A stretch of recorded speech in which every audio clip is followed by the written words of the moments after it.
برای سردوزی، برای اینکه کارمون راحت تر انجام بشه، میشه از پایه های سردوز استفاده کرد. پایه های سردوز کاری که انجام میدن کنارشون یه حالات زائده مانند داره که اون نخای اضافی یا اون پرزای اضافی پارچه رو زیر این تیغه تا میکنن که روی کار رو راحت بشه دوخت. یعنی این پایه کار خاصی انجام نمیده، فقط میاد حالا با استفاده از این تیغه که این جلو داره اون قسمت هایی که حالا لب پارچه یه حالت ریش ریش هستش رو تا میکنه که بتونیم روشو راحت بافت بزنیم.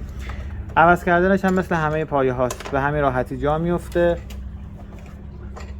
و پارچه‌ای که میخوایم بزنیم. فقط نکته‌ای که تو این پایه ها هستش اینه که شما باید دقت بکنید موقعی که میخوایم این پهنای زیگزاگ رو انتخاب بکنید، دقیقاً سوزن موقعی که پایین میاد اون جایی فرود بیاد که اون تیغه ها درست قرار گرفته باشه. یعنی اگر سوزن رو در نظر بگیریم، ببینید داره سوزن میاد پایین، دقیقاً کنار اون سوزنایی که روی پایه تعبیه شده داره فرود میاد. اگر اون مدل زیگزاگمون رو درست انتخاب نکرده باشیم، احتمال داره که این سوزن به اون میله ها، به اون سوزنای پایه بخوره و خب هم سوزن میشکنه هم پایه آسیب ببینه. پس توی استفاده از پایه های سردوزی خیلی باید مواظب باشیم که از اون مدلی که مربوط به حالا سردوز هست استفاده کنیم. توی این چرخ ما مدل زیگزاگ رو با 3 تا پهنای کار داریم که حالا هر کدومش مناسب بود استفاده میکنیم.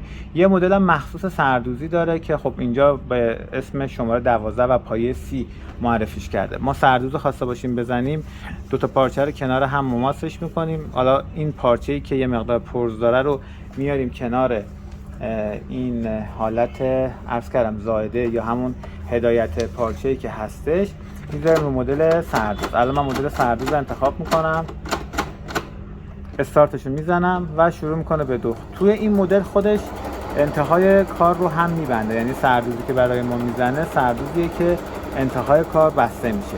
2 مدل دیگه هم میگم با این پایه میشه سردوز زد که همون 7 و 8 با پهناهای مختلف. الان من با شماره 3 میزنم که بیشترین پهنا رو تو این چرخ داره و راحت میشه باهاش سردوزی رو انجام داد. شما ریزه درشتیشو تو بعضی از مدل‌ها میتونید تغییر بدید، بعضی از مدل‌ها لازم نداره. فقط تفاوت این حالا بافتی که اینجا میزنه به اون نوع مدلی که روی چرخ انتخاب میکنیده.